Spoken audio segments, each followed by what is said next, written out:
Yo, what's good, y'all? The summer season of anime is in full effect. Matter of fact, it's almost over. And I know I'm late, but that's fine.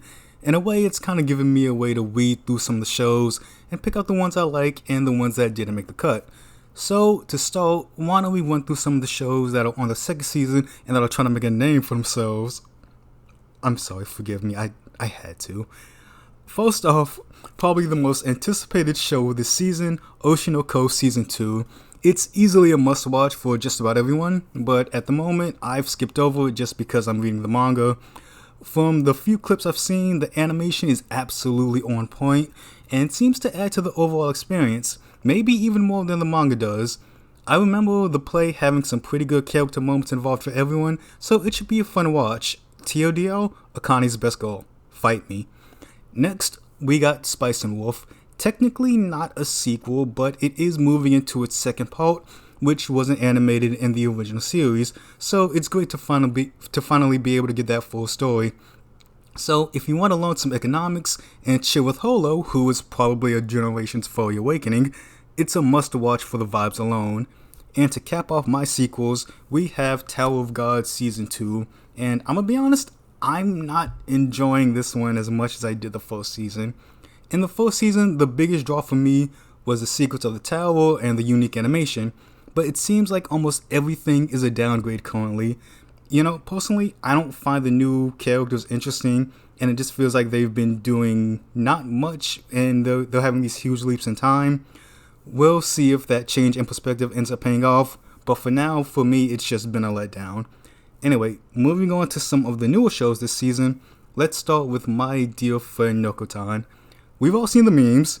This anime blew up before it even dropped because of how outrageous the story and its characters were. But I'm gonna be honest with y'all, I watched the first episode and just could not do it. Like, the level of brain rot was just too much for me where I had to drop it because I knew I couldn't handle an entire season of that. If that's your thing, then more power to you, but just not for me. Following that, we have I Parry Everything, which is pretty much exactly like the name suggests. It's about a guy wanting to become an eventual who can, you guessed it, parry everything. His brain cells included apparently, because my god, he is one of the stupidest MCs I've seen in a hot minute. Like, if he wasn't made to be overpowered, he'd be dead already. But if you can get past that and like the trope of a strong main character, it's pretty solid. You know what you're getting into every episode, but the best part of the show is getting the title card at the end and how it plays into whatever outlandish thing he parried that week. It can get a good laugh if you're not expecting it. Okay, now we're moving into the shows that I'd personally vouch for this season, starting with Alia Hides Her Feelings in Russian. If you haven't noticed, a lot of the anime titles are very on the nose nowadays, but still it's one of the better rom-coms to come out this season. The premise is simple.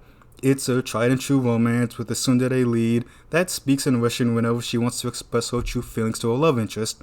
It's pretty chill, not too much drama except to increase relations or flashbacks to give motivations, you know? But none of that is where this anime shines. Truly, the best part is whatever the hell Yuki is up to that episode. Like, I've never seen a heroine get outshined this much in their own show as I have with this. Not to mention her insane brother complex. If you thought Ruby in Oshinoko was bad, this girl turns it up to 11 and then breaks that scale, okay? I've never seen this much gremlin energy condensed into one character, but she is an absolute menace, and we love her for that. Speaking of gremlin energy, let's talk Machine, Too Many Losing Heroines, cause that show is full of them. This one surprised me just because I did not think it would be as good as it is. If you're a fan of the romance genre but want something a little different, this one's for you. It breaks away from the traditional plot lines normally found, and instead of using them from a different angle. Every main girl is destined to fail in their love life. But of course they are. Like, when does the blue-haired girl, the childhood friend, or the shy girl ever win in these kind of scenarios? Obviously that leads to a bit of drama, but it's nice being on the losing side of a romance and either seeing how the characters cope with that heartbreak or talk it through to not push the issue and just make things awkward. Plus, some of them get to become very good friends in the end in these unlikely scenarios that bring them together. It's a very well done show, not to mention it's beautifully animated, said for a lot of shows this season. Only problem I have what the heck is up with their bow ties? Like, do they really need like 4 or 5 of them? What kind of uniform is that? Okay, it's kind of freaking me out. And to round off our slice of life picks, we've got VTuber legend, where the unthinkable happens. A struggling VTuber forgets to turn off her stream, exposing her actual personality to literally everyone. But it works out in the end, gaining her more popularity because who knew people relate to a down bad simp with a drinking problem? Now, I don't know nothing about VTubers, so I didn't expect to enjoy this one as much as I have either. And you don't really need to know about them to enjoy this since it's more comedy focused and less on the actual industry. Plus, it's funny seeing a lot of the gaming or segments you see YouTubers do normally. Alright, now pay attention showing fans, these last 2 are for you, okay? First, we got Wisteria, Wand and Sword. In a land ruled by magic, only the best can ascend the tower to help hold up the sky to keep evil at bay. But Will is only able to use brute strength and his knowledge to get enough squirrel credits to follow his childhood friend up to the highest point of the tower. It very much reminds me of Harry Potter, except, without the transphobe creator. I know it sounds pretty basic of a story, but this is where the execution makes the show. First off, it is absolutely gorgeous. I thought it would only be the first episode, but they've been able to keep up that pace at a consistent level with every episode so far. Which really helps because if your entire show is based on magic, it's important that it looks absolutely breathtaking. Then, they've done a good job of showing the deep prejudices in the world, not only to Will for not being able to do magic, but also some of the other fantasy races that aren't welcomed.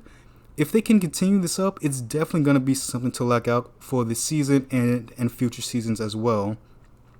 And finally, we have probably my top rated anime this season, The Elusive Samurai. The time of the Shogun is over, and all his allies have been killed, including the Hojo clan, which Tokiyuki belongs to. Being the last surviving member of his clan, he plans revenge on those who betrayed him. So far, it's done a good job of balancing more lighthearted moments of Tokiyuki still being a kid, and the more serious outcomes that happen from war, and trying to build him up as a leader. But that's kind of hard to do where the only thing he's good at is dodging and running away, but they're able to make it seem so interesting and an actual viable solution on a battlefield when it really shouldn't be. The overall vibe of this reminds me a lot of Ghost of Tsushima with how the story plays out, so if you enjoy that, give this series a try. But I really just want to give Cloverworks their flowers.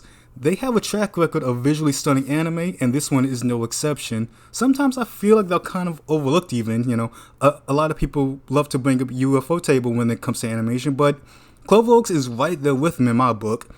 The way they make things flow is just beautiful. I mean, you should watch this just for the camera work alone. Plus, their stylized take on character aspects elevates your experience watching this. I'd say it's pretty much the anime to watch this season. But even then, this season has really surprised me. Before it started, there weren't a lot of names that caught my eye, but you just gotta keep an open mind for sleeper hits like this, or willing to try things out of your comfort zone a little. Alright, so let me know if you think there's a show I should be watching this season that's not on this list, or if you're watching one of the animes I've listed, what you think about them. But that's gonna be it for me when it comes to the summer anime season. This one's a little bit different. I don't usually do compilation videos like this, so if you like it, let me know. If you don't, let me know that too, or ways to change it up. And if I do one for the fall as well, hopefully it won't take this as long. But that's gonna be it for me, and I'll see you in the next video. Peace.